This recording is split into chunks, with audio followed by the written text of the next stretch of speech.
Okay, let's dive in.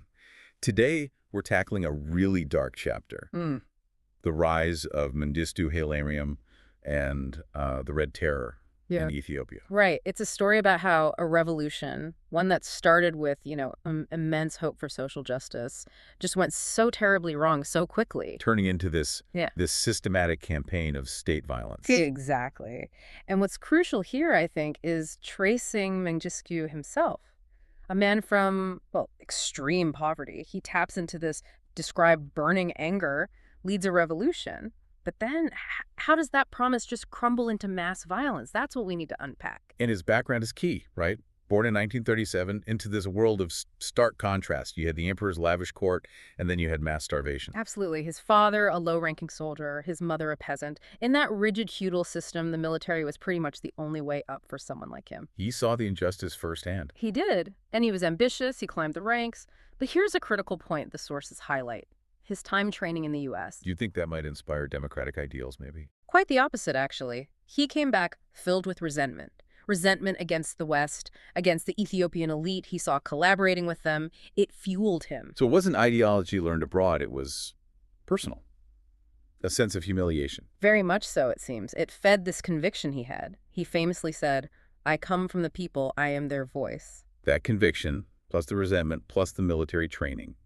It sounds like a dangerous mix waiting for a spark. And the spark came in the early 70s. You have to remember the context. 1973, 74, there's this devastating famine in the north. While Emperor Haile Selassie is, holding banquets. Literally golden banquets, as the sources put it. The disconnect was just staggering. People starving, the court feasting. That created the outrage, the military discontent, everything needed for the coup that followed. The perfect storm. The military feels justified, the people are desperate. Exactly. The stage was set for revolution. So 1974 arrives, and this discontent just boils over. Yeah. A group of officers, mostly junior, mid-level guys. They seize the moment. There are massive civilian protests. The emperor seems completely out of touch. And they overthrow him. They form this military council, the Derg. The Derg, yeah, which just means committee. And initially, you have to understand, for most Ethiopians, this felt like liberation. A real social revolution. End feudalism, land reform, justice. That was the promise. They were seen as saviors initially, but... But inside the Derg, there's Mengistu. Not the top guy, just a colonel.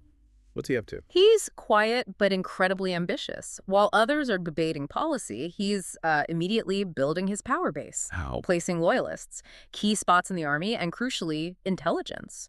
The sources say his ambition was absolute. He wasn't interested in sharing power. He wanted control. Total control, using the revolution as his vehicle. And that ambition showed its teeth pretty quickly. November 23, 1974. The Massacre of the 60. This sounds like a major turning point. Monumental, because it just blew away any illusion of a peaceful, orderly transition. Who were the 60? Top figures from the old regime. Ministers, generals, nobles, even some Derg members who weren't fully on board, taken from prison. And just executed. No trial. Trials, no explanations, just gunfire in Addis Ababa, cold blood. The sources are very clear on that. Wow. That sends a message. Not just removing the old guard, but doing it with extreme prejudice. Exactly. It established fear as policy right from the start. This wasn't just settling scores. It was Mengistu showing everyone how ruthless the new state could be. Disagreement means death, period. It must have terrified people, but maybe also paralyzed them. I think so. It showed the new regime was potentially even more frightening than the old one. And Mengistu had a justification for this. Oh, yes. He argued you couldn't just trim the branches, you had to destroy the whole system. His quote was chilling: "We must uproot the tree, not just cut the branches." Uproot the tree. That implies eliminating everything connected to the old way. Not just people, but institutions, ideas. Precisely. Anyone with institutional memory, anyone with potential influence outside the Derg's control, it signaled a total violent transformation. But uprooting a tree leaves a void. And it seems like Mengistu was determined to fill that void himself. The external enemies were dealt with, but what about internal rivals within the Derg? Right. That became the next battleground. Because even with the emperor gone, the Derg itself was fractured. You had different factions, different ideas about where Ethiopia should go. Who are the main players in this internal struggle? Well, you had the chairman, Tafari Benti. He represented a more moderate faction, someone perhaps looking for, a broader consensus, maybe even a path back to civilian rule eventually. Slower socialism, perhaps. Yeah, and opposing it. Mengistu. For him, any compromise was weakness. He demanded total control. His vision imposed absolutely. That tension couldn't last. And Mengistu wasn't one for debates, was he? Definitely not. Which brings us to February 3, 1977, the palace coup. This wasn't against the old regime anymore. This was inside the revolution. It was incredibly swift and brutal. Tafari Benti and other senior officers, his supposed colleagues, arrested during a meeting, betrayed, essentially, And executed. on the very same day. Yeah. No hesitation, Mengistu crossed what sources call the final line. So, by killing the chairman, his own leader, he's basically saying, He's saying, it's me, I am the state now. He wiped out the last bit of collective leadership. The Derg became his personal tool. and there were reports about his demeanor that day. Yes, quite chilling accounts. Witnesses said his eyes glittered with a strange light, like a man who'd finally achieved the absolute power he craved. Almost euphoric. Okay, so he's purged the old guard, purged his rivals within the Derg. He has total power. Does he try to sort of normalize things? Hide the iron fist? Not at all. He does the opposite. He stages this huge rally in Revolution Square. It's pure political theater. What does he do? He takes bottles filled with red liquid symbolizing blood, obviously, and smashes them on the ground in front of everyone, a violent public gesture. And then he speaks. Yes. His message was unmistakable. This is the blood of the enemies of the revolution. If you want to remain silent, we will shed yours. Direct. Oh. Terrifying. So this rally, this is the official start of the Red Terror. He's literally declaring it. Absolutely. That's the moment it becomes official state policy. The rules change instantly. How so? Suddenly, anyone could be an enemy.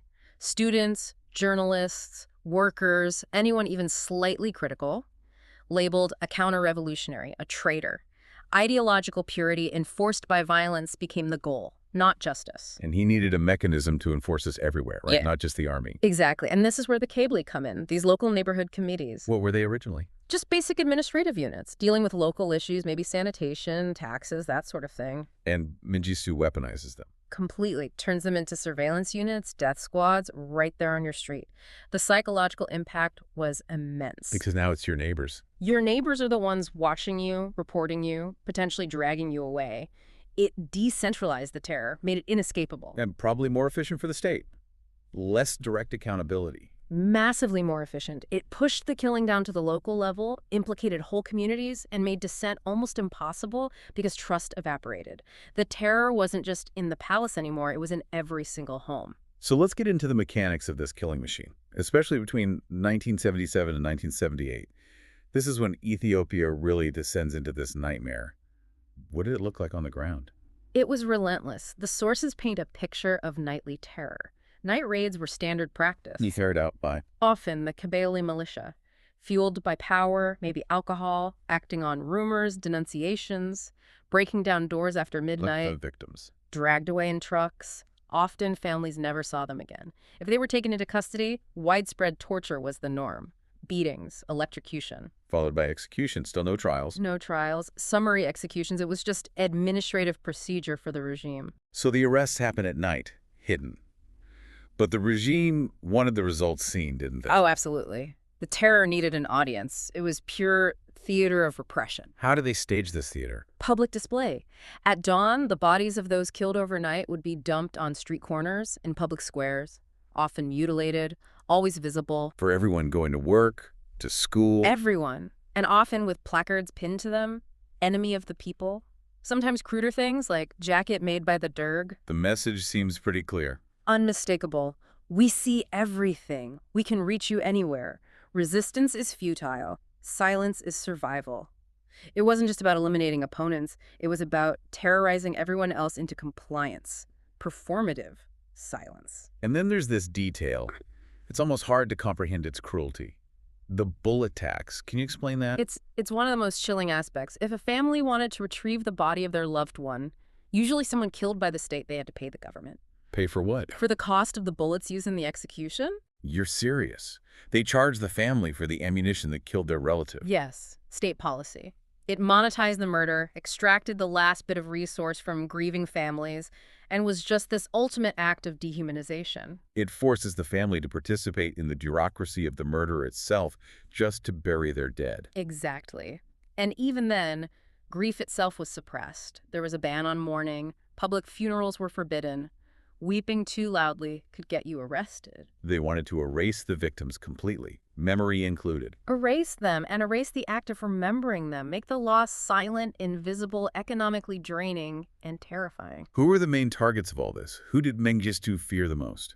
The youth. Primarily high school and university students, also teachers, intellectuals, labor organizers, the people who'd been at the forefront of the initial protests against the emperor. But why them? Weren't they the ones who wanted change, who supported the revolution initially? Yes, and that was precisely the problem for Mengistu. They were idealists. They understood the revolutionary rhetoric, so they could see how Mengistu was twisting it. They could articulate an alternative vision. Independent thought was the threat. Any independent thought, especially organized thought. For a paranoid regime obsessed with total control, these young, educated people were dangerous. Their crime, as the sources put it, was that they dared to hope. The scale. Yeah. Was it significant? Horrifyingly so. There are accounts of, for instance, over 400 young people being executed in a single night in Addis Ababa in June 1977. The streets were literally littered with their bodies the next morning. If the youth represented the future, what about the past? Ethiopia has such a deep history, deeply tied to the Orthodox Church. Did Mengistu target that as well? He had to. The church represented a moral authority, a historical weight that rivaled the state. It was another center of power and loyalty he couldn't tolerate. So what did he do? He went after the very top. He ordered the arrest of Abun Theophilos, the patriarch of the Ethiopian Orthodox Church, a figure of immense respect and spiritual significance. And what happened to him? He was tortured for months, humiliated, and then, in 1979, executed, killing the patriarch. That was a seismic event. What was the message there? The message to the entire nation, a deeply religious nation, was crystal clear. There is no authority higher than the state. Not God, not tradition, nothing. Mengistu was establishing himself as the supreme, unquestionable power. He destroyed the last major moral check on his rule. You know, it's a paradox, but Mengistu actually solidified his grip during a major war. In 1977, Somalia invaded the Ogaden region, a huge external threat. Right when the Red Terror is raging internally? That sounds like it could have been the end for the Derg. It could have been. But Cold War politics intervened dramatically. Ethiopia, under Mengistu, had aligned with the Soviet bloc. Somalia had previously been a Soviet client. So the Soviets switched sides. Massively. They, along with Cuba, poured in support weapons, advisors, thousands of Cuban troops. It was a huge strategic pivot. And Ethiopia won the war. Decisively, thanks to that Soviet and Cuban intervention. What did that victory do for Mengistu domestically? It made him feel invincible. He'd survived invasion. He had superpower backing. It gave him the confidence, the security to clamp down even harder at home, to tighten the noose, as the sources say. No more fear of external consequences. But that feeling of invincibility, it seems, contributed to the next disaster, the famine of 1983-1985. Absolutely. And we have to be really clear here. Yes, there was drought, but the scale of the famine, nearly 1 million deaths, that was overwhelmingly due to government policy. It wasn't just neglect, it was engineered. Engineered? How? What were the key policies? Two stand out, both incredibly brutal. First, forced resettlement. What did that involve? Hundreds of thousands of people, mostly from northern regions seen as politically unreliable, were forcibly moved. Marched, often, to remote, undeveloped areas in the south and west. With no support, no food, water, shelter. Minimal to none. The resettlement areas were often malarial, lacking basic infrastructure. Tens of thousands died just on the journey from starvation, disease, exhaustion. It was policy designed to break resistance and restructure demographics, regardless of the human cost. Just astounding cruelty. Yeah. And the second policy, it involved international aid. Yes, and this is perhaps even more cynical. Weaponized aid. Huge amounts of food aid were coming in from the international community to fight the famine. But it didn't reach everyone. No. The regime deliberately diverted it. Aid was systematically channeled only to areas loyal to the Derg or to army garrisons. Areas perceived as opposition strongholds were intentionally starved. Food became a weapon. They used starvation as a tool of political control. Precisely. It goes beyond indifference. It's using humanitarian relief to punish dissent. There are survivor accounts, heartbreaking ones, people saying, "We were starving and trucks of grain waited nearby, but they said it wasn't for us." Watching food drive past because of their politics. It's hard to fathom that level of calculated cruelty. But this regime, built on terror and propped up by external power, eventually faced its end, right? Yes. The external prop collapsed. The Soviet Union started to crumble in the late 80s, and by 1991, it was gone.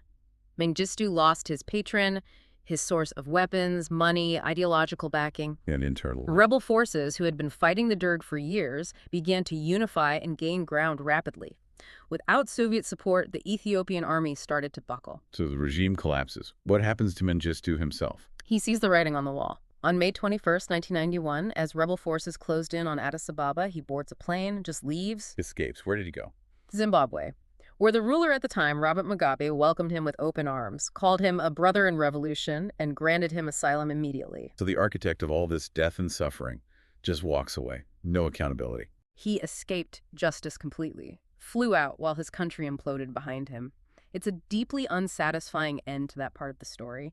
And the scale of what he left behind, it's staggering. When you look at the numbers historians have compiled, based on various reports. What are the estimates? Somewhere between 500,000 and 1.2 million people killed. That's through the Red Terror, executions, the deaths during forced resettlement, the engineered famine. 500,000 to over 1 million people. Yes. Entire generations were decimated in certain areas. The impact is just profound, lasting. But there was an attempt at justice, even if he escaped. In Ethiopia? There was a major effort, actually. Ethiopia's Special Prosecutor's Office spent 15 years investigating. It led to a massive trial conducted in absentia for Mengistu, but with many of his top officials actually in the dock. And the verdict? In December 2006, Mengistu and others were found guilty. Guilty of genocide and crimes against humanity. What was the sentence? Initially, life imprisonment. But on appeal, given the sheer scale and brutality of the crimes proven, that was upgraded in 2008 to death. A death sentence. But he's in Zimbabwe. Exactly. The sentence is symbolic because Zimbabwe refuses to extradite him. They cite protocols about not extraditing for political crimes, essentially shielding him. So where is he now? What's his life like? He lives, apparently quite comfortably, in Harare. Reports say he's under state protection, has guards, tends a small garden, living out his days peacefully while convicted of genocide. It's infuriating for the victims and their families. A stark failure of international justice in his case. But were others held accountable? Other Derg officials? Yes, that's important. Dozens who didn't escape were tried in Ethiopia. Many received long prison sentences, some even the death penalty, and sometimes justice catches up much later internationally. Like the case in the Netherlands. Right. In 2017, a Dutch court convicted a former Derg official living there for his role in executing 75 people, including children, back during the Red Terror. So accountability happens, but it's uneven, patchy. For Ethiopians today, how is this period remembered? Is there an effort to make sure it's not forgotten? There is. The Red Terror Martyrs Memorial Museum in Addis Ababa is a key part of that. It's a very powerful, very necessary place. What does it contain? What do visitors see? It's designed to confront you with the human reality. Glass cases with blood-stained clothes of victims, skulls recovered from mass graves, walls of photographs of the missing, the executed, final letters they wrote. It makes the statistics personal, real, brutal. It forces people to remember the human cost. Exactly. To remember the individuals behind the numbers. There's an inscription there under photos of young students who were killed.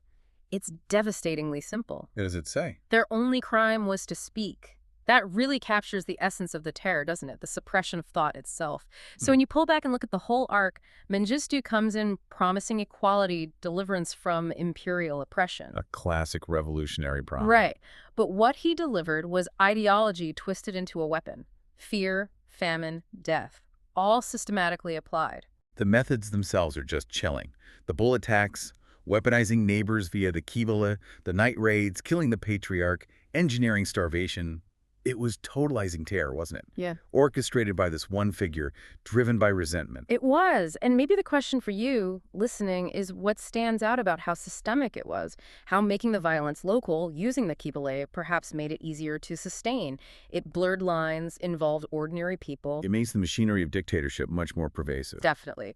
But despite the trials, the museum, the memory, that core issue remains.